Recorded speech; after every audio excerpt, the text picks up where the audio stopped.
Hi, I'm GMB from Tempo Storm. I'm going to do a quick video about the hero picks after the patch that's currently on the PTR hits live. So some predictions, essentially. I don't really know the future, but I can guess. I'm the flex and the shot caller for my team. That means I also talk about the hero picks my team does, and I say yes or no to hero picks and stuff like that, and encourage people to swap, that kind of thing. So I need to know the meta, right? That's sort of my job. What are the changes on the PTR? Basically, Genji got absolutely trashed. I don't think he'll be played anymore. I know some Genji people disagree with me, but you're wrong. It sucks. Don't play Genji.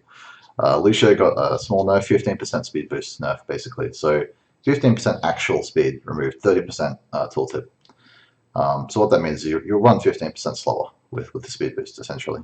Zenyatta got a significant damage buff, yeah, because he got the damage buff as well as the projectile buff as well. And he lost some discord damage, basically, 20%.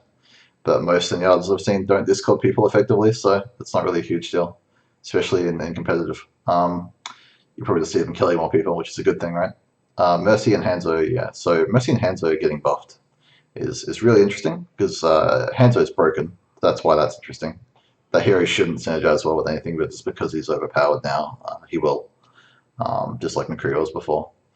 Mercy getting buffed, on the other hand, not overpowered, but does synergize well with Pharah, who now benefits from the projectile size increase, right? So I think we'll see a lot of Pharah Mercy on payload.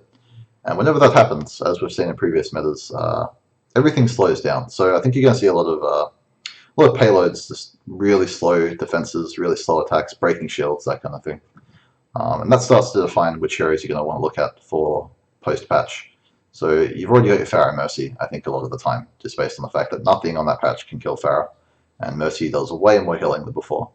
And Mercy also basically removes the need for Zenyatta and obviously Anna as well.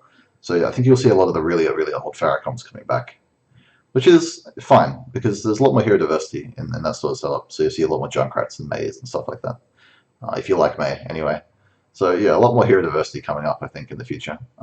So which heroes shouldn't you be buying golden guns for because they're rubbish, right? So Reaper, Genji, and Tracer, I think, are the big losers on this patch. They really worked well with aggressive defense, aggressive attacks, which won't exist anymore because you can't really rush a Pharah, you can't rush a Flying Mercy, you can't rush a posted Hanzo. And they can also see a comp really early the defense with the Hanzo as well. So I think you'll see everything slow down, attack and defense. The goal will be to break the shield in most cases, so you want to pick heroes that do that, and that means picking Hanzo, it means picking Pharah. And Zenyatta will be fine for that reason. He does even more shield damage than before, so I think Zenyatta will still be pickable, despite the nerf. But you will run him with Mercy a lot, which is kind of awkward. But the main reason I think Pharah will be so popular is that you can't Zenyatta ult Pharah's ult. It doesn't work. You still kill people in the Zenyatta ult. You do enough damage to break through it. So that's really important. And we can also start to think, well, okay, Pharah's going to be so overpowered, then what are people going to pick to counter that? So I think you can see a lot of Hanzo, as I've mentioned, and also McCree and D.Va are great counters to Pharah. I don't think they'll be enough to make her not picked, but I think you'll run them alongside her on your team to counter the enemy's Pharah and enable your Pharah. So I think we'll see a patch a lot like the patch before the current patch on Live Now, which is, it's fine. It's a better patch, I think, anyway. For Koth, I don't really know too much about how Koth's going to work out. I think it'll be the same as it is now, just with a Pharah and a McCree, rather than your Genji and your Reaper, because those heroes suffer a bit from the ranged poke, and they don't have that sort of return fire. And also, again, Lucio speed boost enabled those heroes quite a lot. The big loser here that people might not see, though, is the aggressive defense. So a lot of people are running defenses now on payloads whereby you run into the enemy team. You actually attack the attackers, right? And it works because of Lucio, and it works because of the comps that people run with Reaper and stuff like that, and Genji, and it's effective, right? But all of that synergy has been removed from the game, so expect to see that in the bin. Those are my predictions. We'll see how I do in the future. We'll review this later and have a look at the actual picks in competitive games. Thanks for listening.